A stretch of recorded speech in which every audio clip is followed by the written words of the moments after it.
Welcome to Thursday Thought Leaders with Harvinder Narula on BW Healthcare World. Today, let's talk about the business of healthcare and focus on what online healthcare is mostly used for.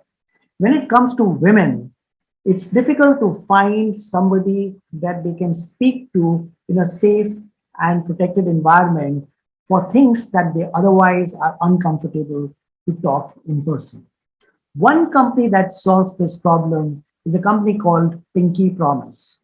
It's a company that uses machine learning and artificial intelligence and is dedicated to women's sexual and reproductive health.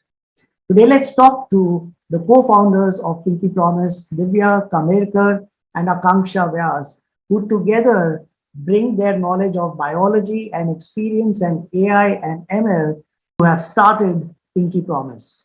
So welcome Divya and Akanksha to BW Healthcare World, to Thursday Thought Leaders.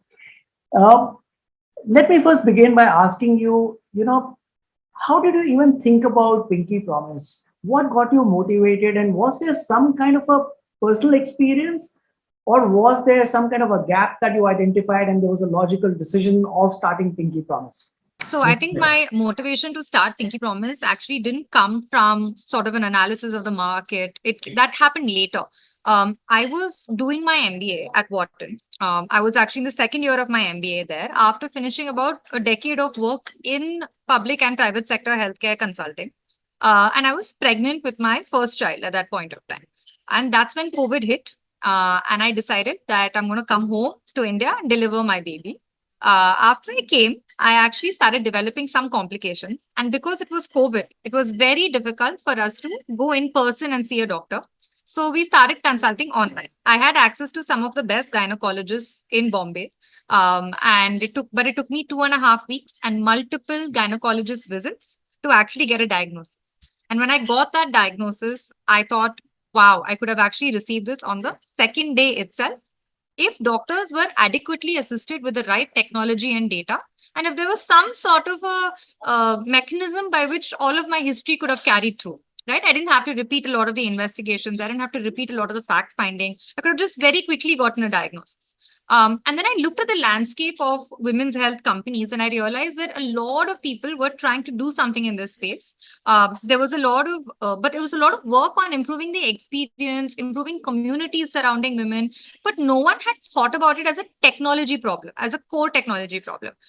When in fact, what we realized was a majority of women, the minute they have a reproductive health issue or a sexual health issue, they go online and Google their symptoms, right? So this was like a aha moment for me, which actually got me to start building Pinky Promise. And in fact, Akanksha has her own aha moment that got her to start building Pinky Promise, but like a really quick thing, right? Like, in fact, Akanksha and I are good friends. We've been friends for a while. And given her expertise in technology, I always wanted her to join Pinky Promise, but I could only convince her to join as a consultant in the beginning. And then she can tell you her story. Yeah. Let's So listen yeah, to you. I've been associated with Pinky Promise from the beginning, and I was working with Divya as a consultant, and I was really excited about the problem. With honestly, I just didn't believe in telemedicine. It was something that didn't make sense to me. I'd never had a positive experience. In COVID, we were all talking to our doctors on the phone and WhatsApp, and it just hadn't worked for me. But then I had a condition, like a sexual healthcare condition. And I very honestly had no intentions of going to a doctor. I was just going to take antibiotics on my own and, hope that it passes. But then because I was working with Pinky Promise, I decided to try it. And it was one of the most like anxiety free, easy healthcare experiences I've ever had in my life. And I've lived in 4 different countries and experienced healthcare in 4 different countries, including the US and Europe and other parts of Asia as well. And that I think like I came out of that experience not only feeling better very quickly, like in about 20 minutes, I had the medicines that were prescribed at my house that I'd ordered from a local pharmacy, and I had started taking them from the point that I'd actually started describing my symptoms. And I also got a better treatment that I've ever got from a physical doctor for the condition that I had. It was, and that's when I came out of that feeling like I want all of my healthcare to be taken care of like this is amazing. And just sort of like there's such a huge deficit of data pertaining to women's health in the world. Mhm. And thus, problems with the technology that is being built for it because of that. I'm really, really excited to solve that. Awesome. And tell me one thing. I mean, how does it work? I mean, do you have a panel of doctors who are providing this information?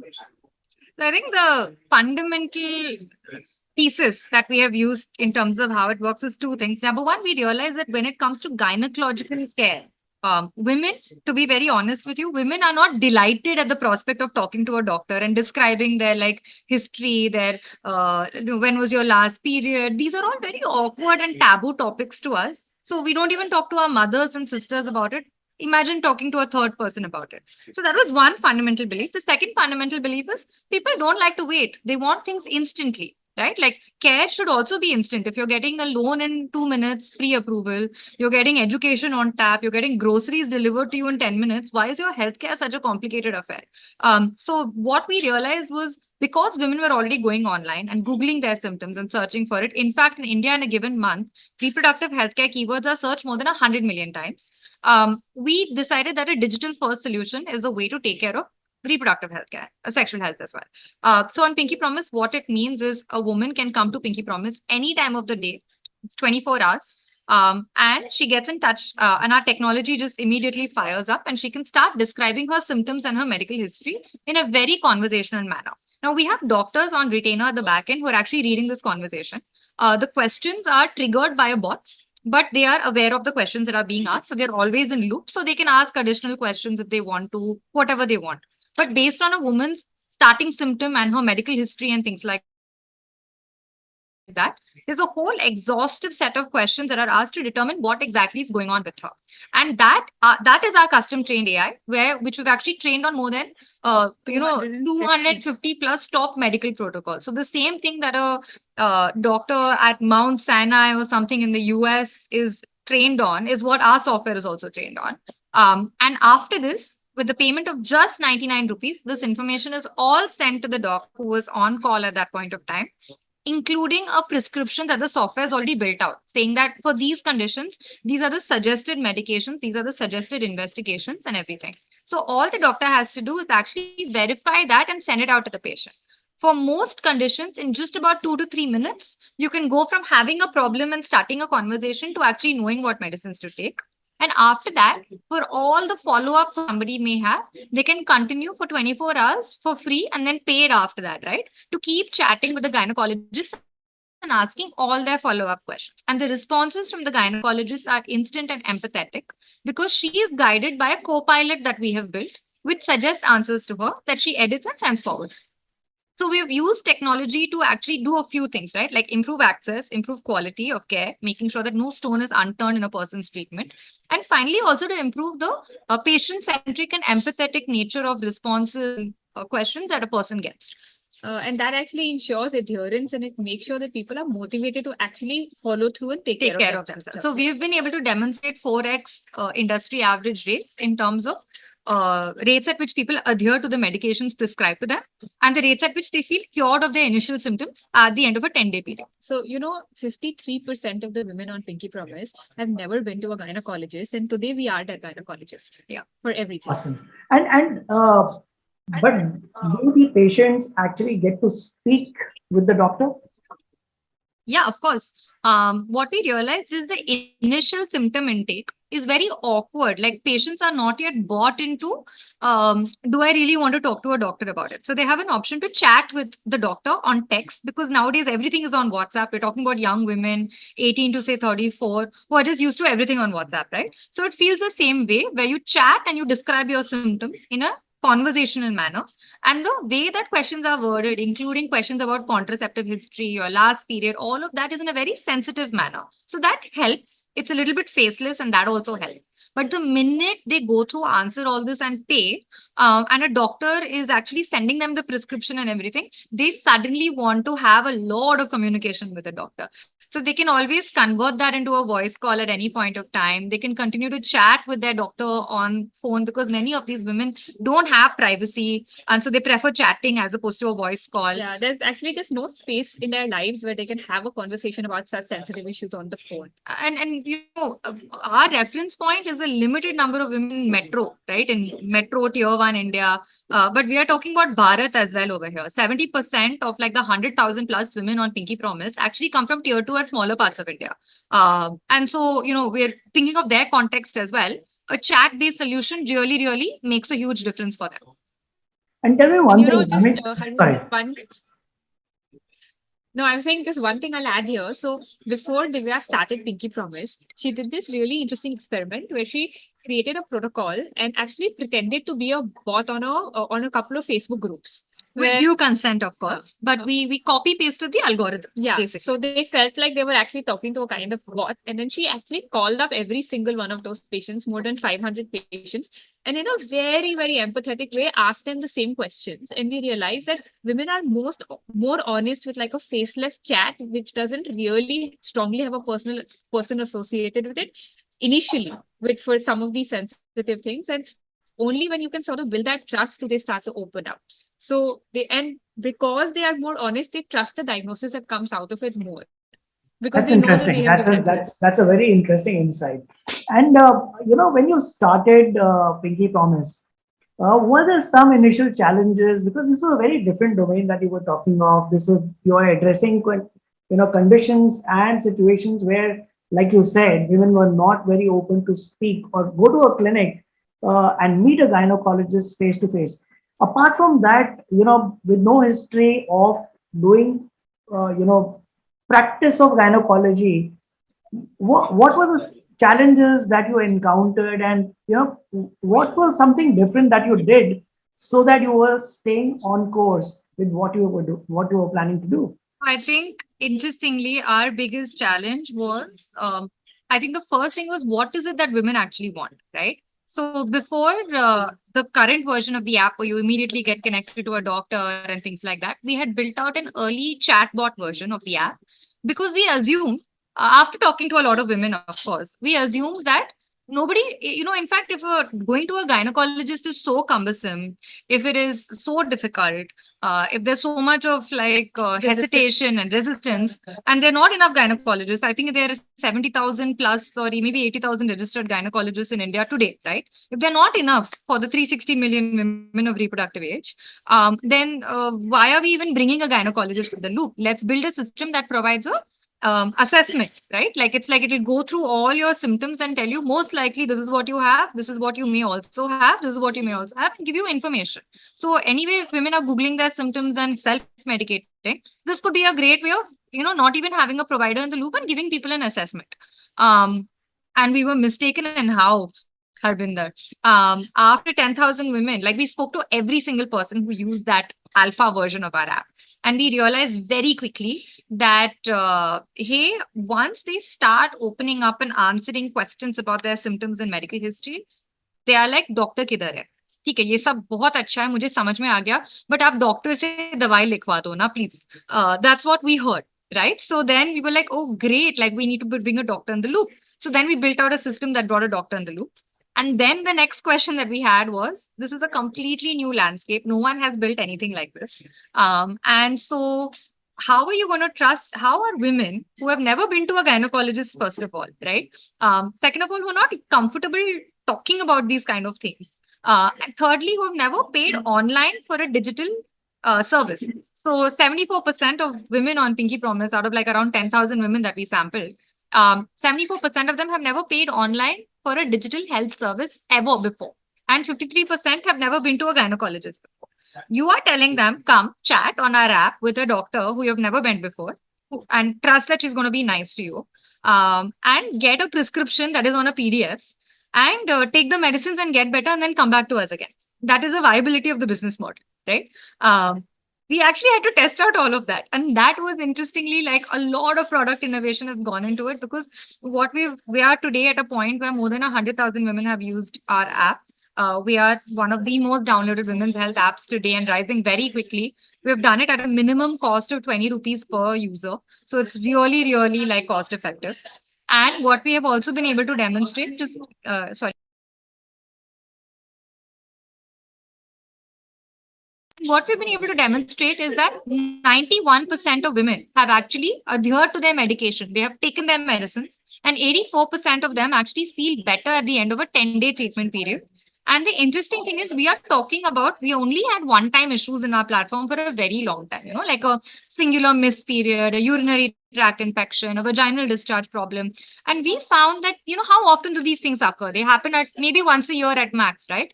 Despite that, 24.7% of all the people who had paid once for a consultation, they came back again the minute they had another issue.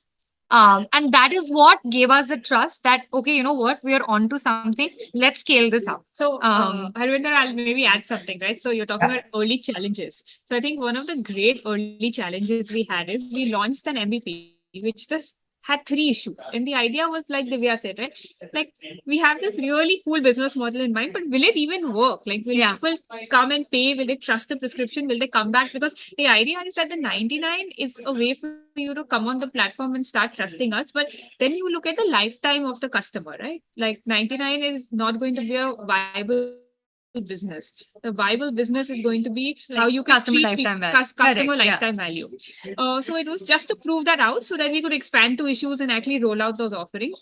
And the volume exploded. We started getting like a huge number of consultations. So we had to pause, we had to hire a whole operations team. It was just Divya doing operations at that time. And it was really sweet because there was somebody who consulted on Pinky Promise. She was our first patient. Yeah. And Divya was chatting with her and she's like, oh, you're the CEO and you're doing these calls. Do you need somebody for this role? Because I'm available and I love what you're doing. And that's how we got our first hire.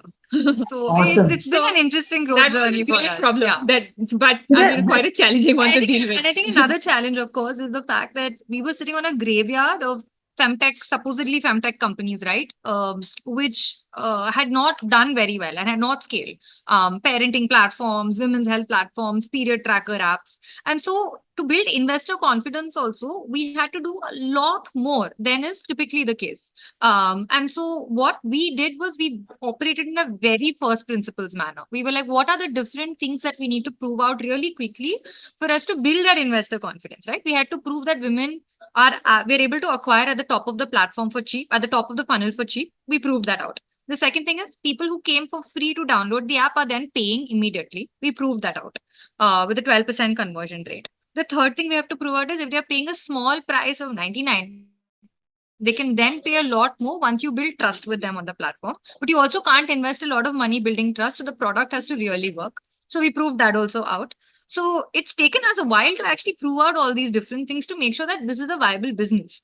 It's not something that, it can tug at your heartstrings for sure, but it also should make sense from your wallet, right? So we were able to take that time to really think of everything, all the assumptions to prove out in a first principles manner. And that has taken us like about a year and a half to get there. But it's been a fantastic journey for us. Tell me one thing, Divya, this is specifically pointed to you because you started this concept. So one is, how did you think of the name Pinky Promise? Second is, did you ever think this is going to become a big business? Or was it something, "Ye bhi shuru karte hain, it's something cool to do, it is a need of the hour"? Oh, yeah. So I think the name Pinky Promise came because we wanted a name that really sticks. But basically, the name Pinky Promise, we came up with it honestly. For us, it was like, what is a good way to tell a woman that this is a platform you can trust? This is a platform that is that will maintain your confidentiality. So if you don't want to tell anybody, you don't have to tell anybody what you're going through, but we'll help you out. And immediately the Pinky Promise came to mind, right? Like when you're children and when you're young girls and people tell secrets to each other, you say Pinky Promise, you're not going to tell anybody. And it's also it's very feminine. So when you think about Pinky Promise, you know immediately that it's something to do with women, something to do with women's issues. So that's why we landed on it. And then of course we tested it out amongst some groups, focus groups, and realized that it really resonates very India, tier 1, tier 2, tier 3, like it's a mass market oriented name, and we are a mass market oriented product. I think the second thing is, to be very honest, like for us, it was a no-brainer. Like that's what convinced us, like that Pinky Promise is going to scale. It was a complete no-brainer for us, and it's what convinced us to put everything on pause and do this, right? Like imagine you're coming out of Wharton, you're going to get packages for a few crores that are offered to you at the outset. You say no to all that, and you start a business. You started because there's full conviction that this is going to work. And for me, it was because I realized that there's been consistently good innovation. To simplify a user's experience in so many other domains, like in fintech in India, there are multiple examples. Education in India, there are so many examples. But women are a huge consumer base. In fact, such big IPOs have ridden on the backs of women consumers. We have not solved for their healthcare at all. It's extremely cumbersome. And so I felt like a solution that could actually solve for the healthcare of women is not just a solution that is applicable in India, but it's applicable globally. It can scale very quickly, but it requires a lot of deep sort of product-based innovation in the beginning. And so we knew that we were in this for the long haul, and it's going to scale. In fact, when Divya first explained Pinky Promise and the whole business model and the product and everything to me, I think my first question was that how is it possible that nobody has solved this problem yet? Because the market is huge, like at every given moment, there are 280 million women in India today, right now, at this moment, that are suffering from a reproductive healthcare issue. And most of them are just not doing anything about it. Yeah. Like there's no solution like this. So I think we really, really believe that, like, almost every woman in India and then the world is going to be using Pinky Promise on a daily basis. Awesome. I think that's a promise. That's a challenge with most of the people who are looking at starting up. Nobody wants to address something which is simple to be addressed, because they assume that इसमें कुछ होगा नहीं या किसी ने कर तो लिया होगा. Why would somebody come to us for this? But I think that is where the opportunities are. But also when you started, I mean, I remember you saying that a large percentage of women who are using Pinky Promise are coming from tier 2, tier 3. But when you started, did you actually look at serving this particular segment, or as you evolved, this segment got addressed and they got more interested? How did you identify your primary target audience, and who is your primary target audience now? So I think two ways that we did it. One was, it was very intuitive for me. So I have actually lived a lot in tier 2, tier 3 India. As a child of civil servants, a lot of growing up has happened in these places. And then work experience also. I've actually worked in Patna, I worked in Lucknow, I worked in a lot of places which are Madurai. So a lot of tier 2, places, and I could see the growth there, right? Like it's obvious when you look at the data, there's highly increasing labor workforce participation, more and more women entering specialized work streams in terms of technology, etc. from these areas. You also have a huge explosion of the consumer base. So a lot of like FMCG growth, a lot of retail growth, it's all coming from tier 2, tier 3. So it seemed like obviously a solution that is not catering to that market is not a venture scalable solution, for sure. I think that was the thing that hit me. And I realized that if you're building for Bharat, you cannot be building for a small population of women in Bombay or Delhi who already have access to great healthcare, right? Like for them, I mean, they may have access, they may not have access from a social standpoint, but it's not difficult to find a gynecologist in some other locality or something and go there. And therefore, we felt like we have to have a mass market oriented solution. Our prices are also very friendly to tier 2, tier 3. And the idea is to be deeply embedded over there and scale. We started off, however, thinking that we're going to get a initial like group of women who are evangelizing this. They're going to be from tier 1. They're going to be from the metros and all that. That's what we thought, because they have to be digitally savvy. They have to be able to trust this kind of a platform. So maybe you will They have get to make an online transaction. online transaction banana padega. So maybe it will start with women here who are influential, who are using it, and then it'll take off in tier 2, tier 3. But because we're a digital product and digital first acquisition, we were relying on SEO, we were relying on Google ad search, we were relying on Meta, Instagram and things like that to grow. We realized within the first month itself that a majority of our customers were actually coming from tier 2, tier 3, and not from tier 1. Because they're actually, they are a lot more used to accessing things that are not available where they are from. That's just how it is, right? So Correct. it was a no-brainer when we looked into it, but it wasn't that obvious in the beginning. So people from Samastipur, Pathan in Gujarat, Gwalior, Jabalpur, these were where we were getting customers from.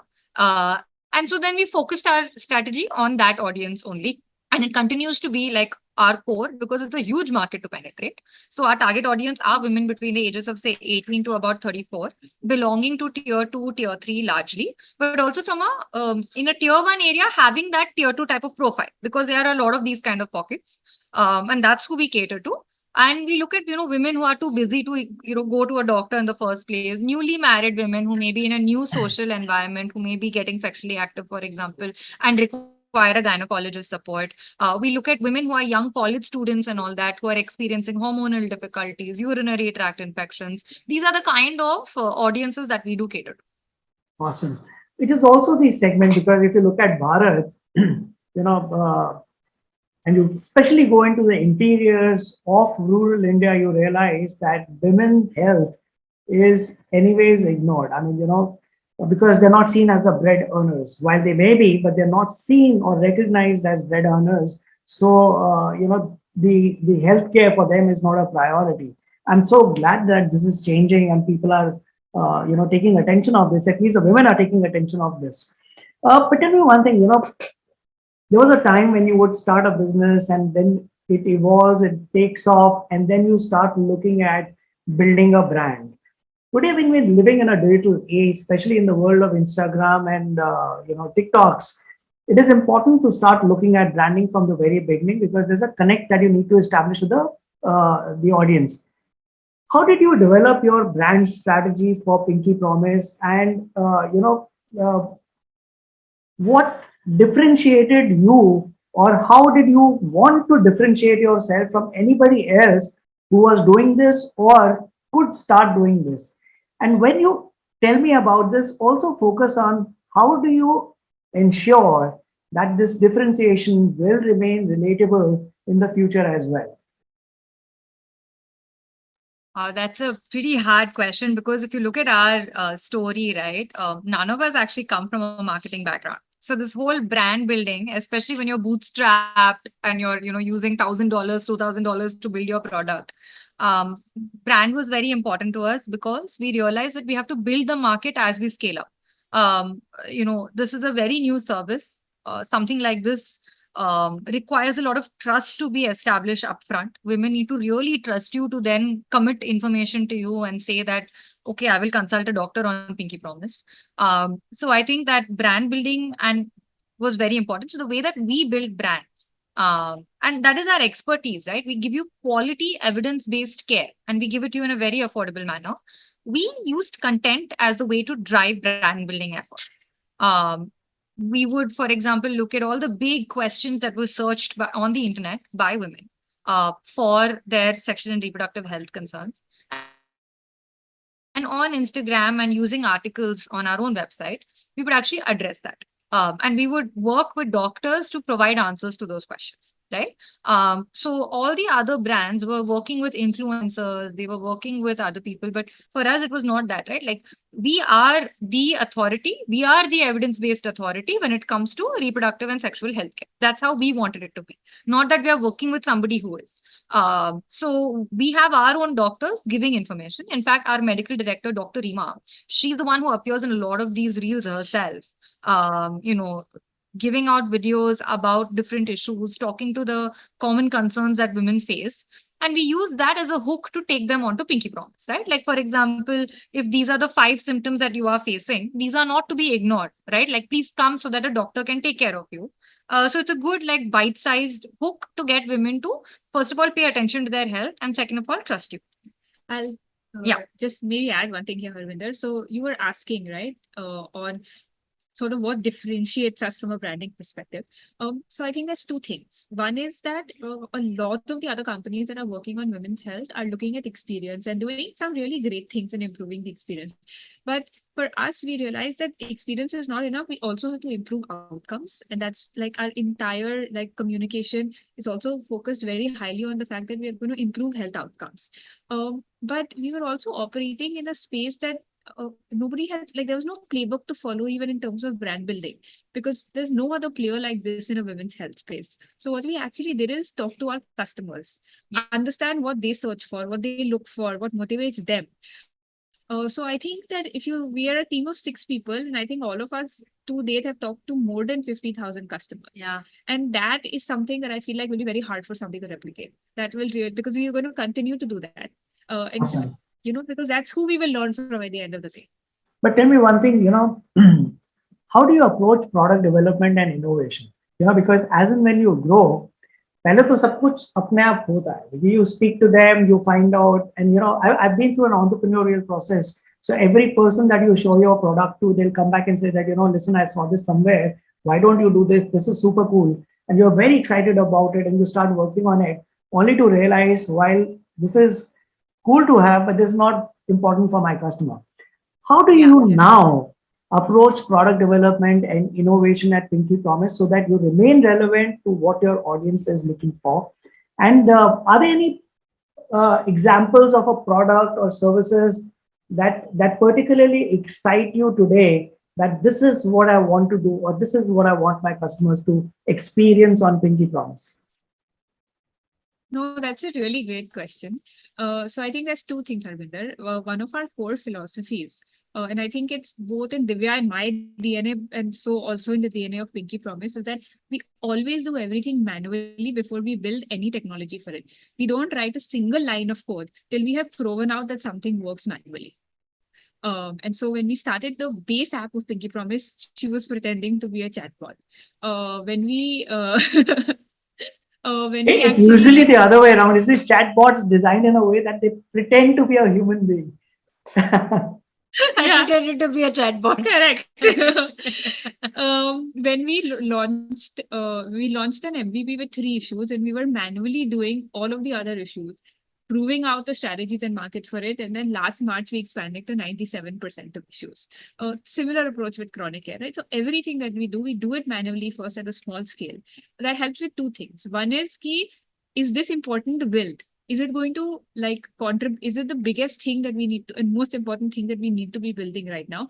And what is the correct way to build it? Because you can have a lot of ideas and build something and then realize that people are not using it in the way that you thought that they would. Correct.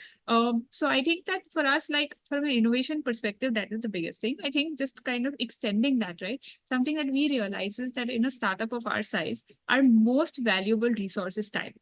It is the time of everybody who's working on the product. So the most important decision that we need to be every day making as a company is the thing that we are doing the most important thing that needs to be done right now?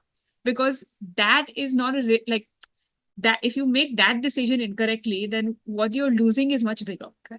And so that is a discussion that we have very sharply in a very focused way, very, very regularly, to make sure that everybody's time is being focused on the things that we really believe are at this stage the things that the company cannot live without. One thing I also want to add to this is, when we think of product development finally and innovation, and we want to keep it this way intentionally, we are a very lean and interdisciplinary team building for one problem together. We don't outsource product to a product manager or a product development person. What we do is we have a medical team of Dr. Rima and her we have biology graduates working with her, 2 people. We have a customer support team of two people. We have me, we have Akanksha, and we have another software developer. So this is the team. Right. So all the problems that our customers are facing today is discussed by all of us at all points of time. And then we come up with a product roadmap together, actually, to figure out what features we need to now build and solve for these particular issues. How do we, for example, think of long-term care on a platform that was previously doing only acute care? How do we add something like that to it? So, people talk about agile. I feel like our entire company is one agile team today, building, the right products for our audience. Akanksha, you use the word DNA. Let me ask you, are you a tech company offering healthcare services, or are you a healthcare company using tech to offer services? What's your DNA? Are you a tech company, or are you a gynecology or a women's health company? And how do you intend to remain relevant to your audience in the future by evolving technology? Or would it be evolving the medical practice side of the business? So I think two things. We always like to answer this by tracing back to our origins. Um, it's like, are you motivated by technology as a problem? Are you motivated by the experience as a problem? So I think for us, it was very evident that we want to solve for the fact that women don't have healthcare that works for them, right? Like women just don't have easy, accessible, affordable, and high quality care. And we see technology as a way to deliver that particular solution, right? So it's like technology is the means to deliver that. We never thought of using AI ML in the beginning. It was a rules based engine that we actually built out. There was no ML at all. But when it made sense for us to actually build an instant AI clinic to actually, ask people these questions, analyze all that, and send it to the doctor, that's when we actually built out the AI. So it's very evident that for us, DNA wise, we think of ourselves as solving for a healthcare problem using technology. Um, but then I think from in the future, right, like in terms of sort of how are we ensuring that we're building the right technology to scale and stuff like that, it's always going to be dictated by our customers. Because today, a customer doesn't care आप AI use कर रहे हो, आप LLM use कर रहे हो, आप GPT को train कर रहे हो, आप अपना model train कर रहे हो, they don't care, right? What they care for is their experience proper or not? Are they getting the care that they need? And that's all we'll solve for. I guess in the future, one of the biggest places that we want to go into is to continue solving for closing the care loop in two ways. Number one is by establishing some sort of a physical presence. We realize that at the end of the day, if you're building so much of trust digitally, for a lot of procedures, for a lot of treatments and examinations, there will be an in-person component. So we would like to actually work with the healthcare ecosystem, work with other gynecologists, work with other providers, and set that up and empower them also using our technology. But Harvinder, I'll just add something because you touched upon the technology, right? And I mean, that's what I'm motivated by. We're in a very, very interesting space, which is kind of a bane and a boon because till 1993, globally, women were not allowed in clinical trials. And even after that, there is very, very little sex segregated data. So, COVID vaccine, even though it was tested on women, there's no sex segregated data on the side effects on women versus men. So when we actually, like Divya said, right, it started off as a rules engine. And then when we expanded to 94% of all reproductive healthcare, we couldn't use that anymore. So we started looking at some of the like best in class medical decision making systems and realized that for certain issues specifically related to women, the outcomes were not good enough, right? They were not what we were expecting out of it. So we have actually built our own AI systems where we've taken models and trained them on protocols that our medical team has hand curated, as well as data from our own patients, which we have completely anonymized. And what we have realized is that even though, like, if you look at 1 year of data in the grand scheme of, neural networks today, it's a very small amount of data. There are certain key issues that we are provably able to get better, faster outcomes than not only medical AI, but also, just like the ecosystem in general. We are able to see really, really like strong early indications that this technology is doing really well. So we are very optimistic that we'll be able to actually like build out a really, really good tech base to be able to really solve for women's health. Got it. And apart from building a beautiful product, technology, service, you also built a very strong community around women's health and wellness. What has worked for you to foster and grow this community? It's interesting. I think for us, what we did was we realized that women, we would actually like to talk to other women about the women's health issues that we are facing, and feel like we're not alone going through this particular process. It could be a simple thing like an infection, or it could be a fertility journey, a pregnancy journey, staying up at 2 a.m. wondering if this one kick from your baby on the left hand side is normal or not when you're pregnant. All these things are very common in a woman's life. And so building safe and empathetic communities around that can really be accelerated with technology. So it's also a good way for us as a company to learn and make sure that we know what women are worried about and we're able to constantly solve for it. But I think what's preventing women from really opening up is the fear of being identified, right? Sometimes you don't want other people to know your name. You don't want, you want to talk to somebody about your fertility problem, or like you've been trying to conceive and it's not working, just as an example. But you may not want people to know that it's you, right? You want that anonymity. So we realized that just after talking to lots of women and also through our own experiences. And we built these anonymous issue specific chat rooms on our app, where a woman can actually come and without her name being revealed to anybody, it's just an initial actually. She can ask other women a lot of questions and have conversations with them about different reproductive health issues. We saw this just explode. Like we did not expect it. We started it off again as a WhatsApp group, which was not anonymous. Very quickly, the WhatsApp group filled up. Then we started another WhatsApp group, and that also filled up. And then we realized we have to build this out. So that's how we actually built it. And it was really something that today also keeps guiding us in terms of our product decisions. Last month, for example, 13,000 messages were exchanged on this particular chat, on these chat rooms. So that's how much people use it. Awesome. And tell me one thing. I mean, when we're talking about we started the conversation saying that there are taboos and people have inhibition, especially women have inhibition of talking about their medical conditions or health conditions, reproductive, talks, conversations, even with other women, right? Even when you build the product, it is creating a safe and private environment for them to have these conversations. What do you think needs to happen to help women overcome this awkwardness or taboo and help them to be more well informed, and and how do these uh, uh, education, how would education or edutainment play a role, and is there something that you're doing so that it changes the way they think, rather than creating a product around their privacy, but allowing them to go and speak and have a voice of their own? It's interesting. I feel like when you think about women's health in India, especially the international audience, they think of women in India as not having the tools. But the truth is that women are actually demanding a good quality of care. That's why they are upset that they don't get that in a gynecologist clinic. That's why they're upset that, the articles that they read, long form articles and things like that, don't work for them.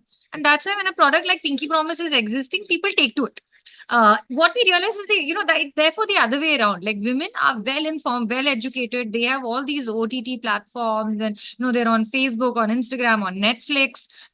In India, the smartphone penetration rate is so high that their reference points are also international in nature. They demand great quality of services, but we haven't been able to provide it for them. And I think it's therefore the other way around. And what Pinky Promise is doing is finally bridging that demand and saying that, we'll give you a great quality of service at scale and we'll give it to you on your own terms. I believe that, a lot of people have asked us, like, why haven't you, when we have gone into colleges and schools to talk about Pinky Promise, we've gone not because the schools have called us, but because students have demanded for it. So I think there's a lot of good demand that's actually coming from the market that we've been able to cater to. But I think edutainment and all can play a huge role in increasing that demand. I feel like normalizing some of these conversations plays a huge role. In fact, Akanksha was telling me that like something like mental health, right? There's somebody that we know who has, an old auntie who decided to actually go and talk to a therapist because in Dear Zindagi, Shah Rukh Khan is a therapist and it's normalized, and therefore she can talk to a therapist. Just as an example of someone who's never thought about mental health before, now going and seeking it. I feel like having these positive reinforcements, examples of women going and taking care of themselves, being open about these problems and actually talking about them helps. I feel like in a lot of movies and in a lot of media, even something like your periods, they're not talked about, right? Like it's not normalized yet. Even in ads about menstrual pads, you see a blue fluid being poured in.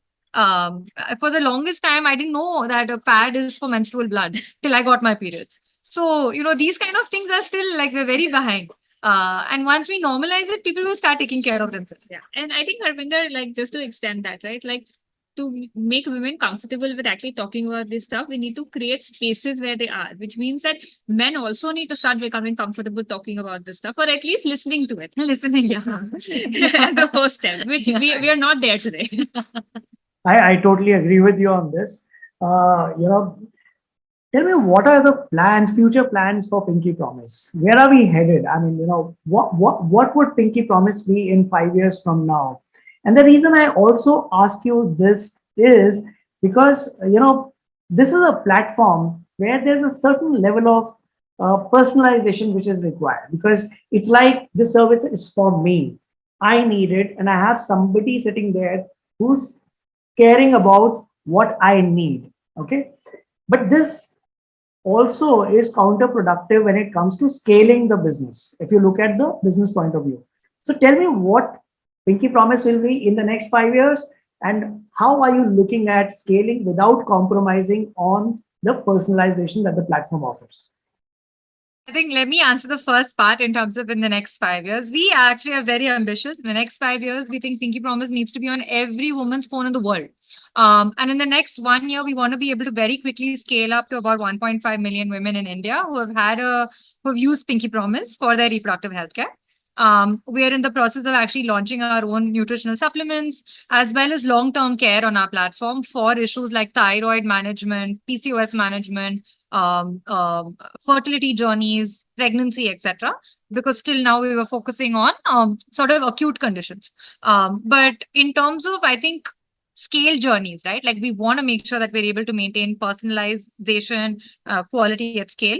That's really where the technology comes in. One quick thing before Akanksha tells you about it, I think if you think about the scale that we're at today itself, we use 4 providers for catering to thousands of women on our platform. Because our technology makes it so easy for somebody to very quickly at very high quality verify the information, change it, edit it, and have a conversation with a woman. Other telehealth companies and digital health companies rely on doctors doing it themselves. And so, with 70,000 gynecologists available in India, already we would have faced a huge scale limiting factor, but we are not there because of our model. And now, Akanksha, I think, has built a system that allows us to actually have a very high quality of care as we scale. So, maybe we want to talk about that. Yeah. Sure. So, Harvinder, I think like the heart of this question is the technology that we are building, right? So, there's two core components of that. One is the actual system that makes the outcomes better, which is just going to keep learning and keep getting better as we scale. The other part is that we are actually using large language models to make the experience instant and real time and personalized. So we are at a point where like large language models today actually are able to give answers that are more empathetic than doctors in a blind study that was done by Harvard University. So we actually, the way that we work with our doctors, like Divya said, right, is that at every point, wherever they are interacting with the patient, they are getting help from some kind of a co-pilot or some kind of a medical assistant. The prescriptions are created for them that they verify. Every message that the nutritionist or a gynecologist sends to a doctor is prepared for her, that she reads and edits and sends. So she's able to do it in near real time. And I think what is really interesting is that right now, we are a painkiller and we are actually like solving a problem immediately for the patients who come to us and then helping them manage their long-term care. But as we grow, as we actually scale, we are going to start being able to build out these demographic profiles, which we have actually at a very small scale already started doing, where if you are coming from, say, Samastipur, and we know that there is a certain kind of antifungal cream that is not available in pharmacies there, because we have had so many patients from there, we will not prescribe it to you. We will prescribe the alternative that we know is available for you. If we already know that you personally are allergic to some kind of medicine, we will not prescribe that or anything related to that, and make sure that we have kept that in mind, right? We have all of your medical history. And so actually when we scale, personalization becomes easier because of our technology, because we are actually able to build out those models. And really, so even if you are coming to Pinky Promise at the first time at age 35, you don't have any of your medical history, based on where you live, what your job is, what some medical history screening questions we ask you, we can tell you what your cancer risk is, what your diabetes risk is. We can, using patients who are similar to you with similar stress levels, with similar histories, we can actually help you like get on a path to be really proactive about your health. My last question to both of you is, uh, there are two parts to this question, and these are very, very important, because uh, personalization requires a lot of data, right? And AI is working on data, and that is how the personalization bit becomes better and better. Second is you've got a doctor who's signing off on a prescription, whether digitally to send it off. So my first part is, what are you doing? You're a small company. You said you are 6 people, but you are a tech-driven company. How are you ensuring data privacy? Second is, how are you ensuring legally, the online prescription part, the doctors being there? Because as and when you scale, with the number of prescriptions required, you need to scale the number of doctors who are going to be working with you, right? So privacy, how are you handling this? How is your system handling privacy? Second is, how are you protecting yourself legally? I'll maybe answer the legal point very quickly. So the way that we continue to have, the way that we see our system is not as a replacement at all for a doctor eventually prescribing. We see it as a way to improve the quality significantly and improve the throughput also. So we are always a physician in the loop system. And so not a single piece of information ever goes to a patient, even at scale, without a doctor actually verifying it and spending time verifying it. And technology helps us do that, right? Like, for example, in a co-pilot, when the response is suggested to the doctor, it's compulsorily on her screen for 20 seconds at least. So she can't just click on the send button. That's not a possibility. And if it's not edited, there's a message that pops up saying that you have not changed the response. Are you sure you want to send this? So there are ways in which we actually make sure that the doctors are always actively, even at scale, editing the information, reading everything that goes through and sending it. We also have continuous training and support to make sure that like they realize that there are, these are the different issues that are coming up. These are the ways in which our own software has been updated with evidence so that the doctors are also informed in their practice. It's really helps them a lot. And the third thing is we work with quality providers. See, we are not limited by providers to scale. That's not a limitation for us. So the great thing that we can do is we can work with doctors who are, recommended to us by senior gynecologists, who are, really, really careful in their practice itself and who see this as a great way to get access to a population that would otherwise never come to their clinic. So they're motivated by the problem.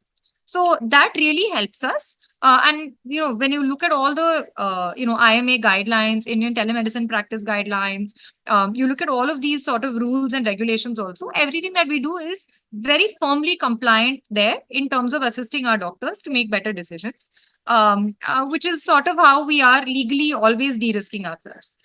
You want to talk about the data privacy part? I can talk about the privacy bit. So I think, Harvinder, data privacy for us is one of the most important things. We really believe that that is, like probably from a business perspective, the one thing that we have to be the most careful about because you're dealing with like really, really personalized health data.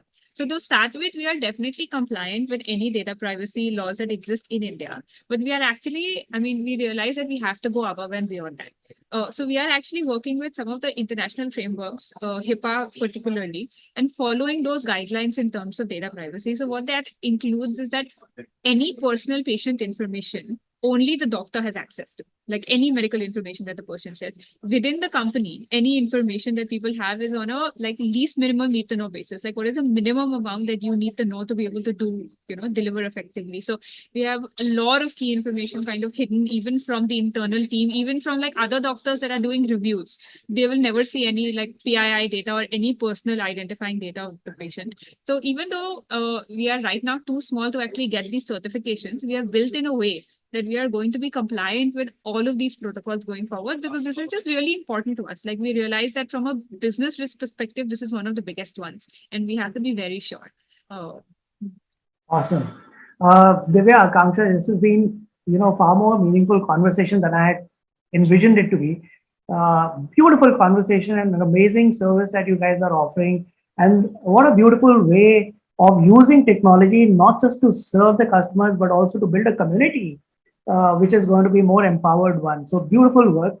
And what also got my attention and brought back the memories of my entrepreneurial thing was, so I started my first healthcare company way back in 2008, probably one of the first few healthcare portals that India had seen.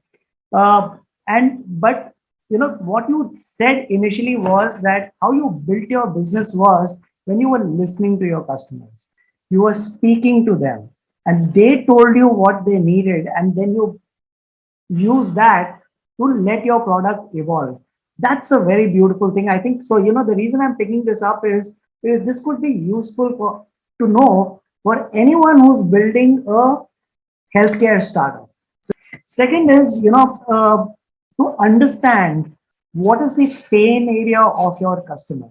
When you use the word that you were wanting to create, or the women needed a safe and empathetic space where they could open up and have a conversation to get answers for the questions which they did not know who to go and ask openly. So that was a very interesting thing. And eye openers also. I mean, the fact that you were telling us that it's not that the women do not have access or they're not taking it as a priority. It's the other way around, where you said that women are actually in the rural areas are demanding good quality, world class service for their challenges. And the question only was that they had this fear of being identified, and that's what you were addressing. I think what Pinky Promise is doing is you're being a catalyst for a change that India needs when it comes to women health. So all the best for what you're doing. Thank you so much for sparing time to speak with us at BW Thank Healthcare you. World. Thank you so much.